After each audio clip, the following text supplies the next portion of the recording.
नमस्कार दोस्तों, आज हम बात कर रहे हैं सेंट्रल वेयर हाउस कॉरपोरेशन के अंतर्गत रिक्रूटमेंट नोटिफिकेशन की। अगर हम एडवर्टाइजमेंट नंबर देखें CWC1 man power DR recruitment 2023-01 यहाँ पर रिक्रूटमेंट नोटिफिकेशन है। सबसे पहली जो पोस्ट है असिस्टेंट इंजीनियर सिविल के लिए 18 पद यहाँ पर है और 30 साल एज लिमिट है। असिस्टेंट इंजीनियर इलेक्ट्रिकल के यहाँ पर कुल 5 पद है और 30 साल यहाँ पर एज लिमिट बता रखी। अकाउंटेंट के कुल यहाँ पर 24 पद है और 30 साल एज लिमिट है। सुपरिटेंडेंट के यहाँ पे 11 पद है और 30 साल एज लिमिट है। जूनियर टेक्निकल असिस्टेंट की अगर हम देखें तो कुल 81 पद है और 28 साल एज लिमिट यहाँ पर बता रखी है। Detail of post special recruitment drive है A2 टेबल के अंतर्गत, जिसके अंदर सुपरिटेंडेंट जनरल SRD NE के अंतर्गत है। कुल 2 वैकेंसी है और एज लिमिट 30 साल यहाँ पर। Junior technical assistant SRD NE के अंदर 10 पोस्ट है और 28 साल एज लिमिट है। Junior technical assistant SRD UT Ladakh के लिए यहाँ पर अगर हम देखें तो 2 पद है और 28 साल एज लिमिट यहाँ पर बता रखी है। अगर अन्य जानकारी के लिए टेबल के अंतर्गत जाते हैं तो सिलेक्शन प्रोसीजर जो अगर टेबल 1 के अंतर्गत हम देखते हैं तो पोस्ट कोड 1, 1, 2, 3 और 4 के लिए assistant engineer, civil assistant engineer, electrical, accountant और सुपरिटेंडेंट जनरल के लिए सिलेक्शन प्रोसीजर जो रहेगा ऑनलाइन टेस्ट, डॉक्यूमेंट वेरिफिकेशन, इसके साथ इंटरव्यू रहेगा। जबकि जूनियर टेक्निकल असिस्टेंट के लिए यहाँ पे ऑनलाइन टेस्ट और डॉक्यूमेंट वेरिफिकेशन रहेगा। जबकि टेबल 2 के अंतर्गत अगर हम देखें A2 के अंतर्गत सुपरिटेंडेंट जनरल के लिए थे ऑनलाइन टेस्ट, डॉक्यूमेंट वेरिफिकेशन के साथ इंटरव्यू। जबकि junior technical assistant SRD NE के अंदर online test plus document verification रहेगा।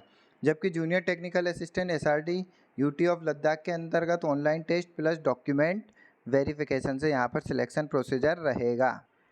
अगर हम यहाँ इंपॉर्टेंट डेट देखें, ऑनलाइन रजिस्ट्रेशन की जो डेट्स है 26/8/2023 से लास्ट डेट जो है 24/9/2023 है।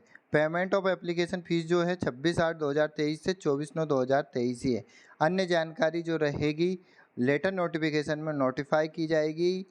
अभी यहाँ पर अन्य जानकारी की डेट उपलब्ध नहीं है। अब हम सबसे पहले एसेंशियल क्वालिफिकेशन देखते हैं। A1 पोजीशन के अंतर्गत टेबल A1 में सबसे पहली पोस्ट है असिस्टेंट इंजीनियर सिविल, जिसके लिए डिग्री इन सिविल इंजीनियरिंग है। Assistant engineer electrical, degree in electrical engineer. Accountant के अंतर्गत BCom और BA यहाँ पर चाहिए या CA चाहिए या कोस्ट एंड वर्क अकाउंटेंट और SAS accountant in the Indian audit and account department of about 3 year experience in maintaining and auditing of account in industrial commercial department. और इसके साथ साथ यहाँ पर 3 ईयर का यहाँ पर एक्सपीरियंस रिक्वायर्ड है। सुपरिटेंडेंट जनरल के लिए यहाँ पे post graduate degree in any discipline from recognised university और इंस्टीट्यूट। जबकि जूनियर टेक्निकल असिस्टेंट के लिए degree in agriculture, degree with zoology, chemistry और biochemistry as a one of the subject. जबकि पोस्ट अगर हम देखें यहाँ टेबल A2 के अंतर्गत सुपरिटेंडेंट SRD NE के लिए तो post graduate degree in any discipline from recognised university और institute. Same junior technical assistant SRD के अंदर देखें तो degree in agriculture, degree with zoology, chemistry और बायोकेमिस्ट्री किसी एक सब्जेक्ट में यहाँ पर होना चाहिए। जैसे same junior technical assistant SRD के लिए डिग्री इन एग्रीकल्चर और डिग्री विद जूलॉजी, केमिस्ट्री और biochemistry as a one of the subject. केवल यहाँ पे जो एक्सपीरियंस है 3 ईयर एक्सपीरियंस अकाउंटेंट की पोस्ट के लिए आवश्यक है। एज रिलैक्सेशन जो है एज पर गवर्नमेंट्स ऑफ इंडिया नॉर्म में SC और ST कैंडिडेट के लिए 5 ईयर, OBC की नॉन क्रिमिलियर के लिए 3 ईयर, फिजिकल डिसेबल के लिए 10 साल यहाँ पर है। एक्स सर्विसमैन कैंडिडेट के 5 साल, ex serviceman for the post of 578 के लिए 3 ईयर और पर्सन अफेक्टेड बाय 1984 रियोट्स 5 ईयर यहाँ पर एज रिलैक्सेशन है। एप्लीकेशन फ़ीस की बात करें तो अनरिजर्व EWS OBC के कैंडिडेट मेल कैंडिडेट के लिए यहाँ एप्लीकेशन फ़ीस 850 है। इंटीमेशन फ़ीस 400 रुपये, इस तरीके से कुल 1250 रुपये फ़ीस है। SC ST, physical disable, ex serviceman and woman candidate, इसके लिए अगर हम देखें तो एप्लीकेशन फ़ीस निल है।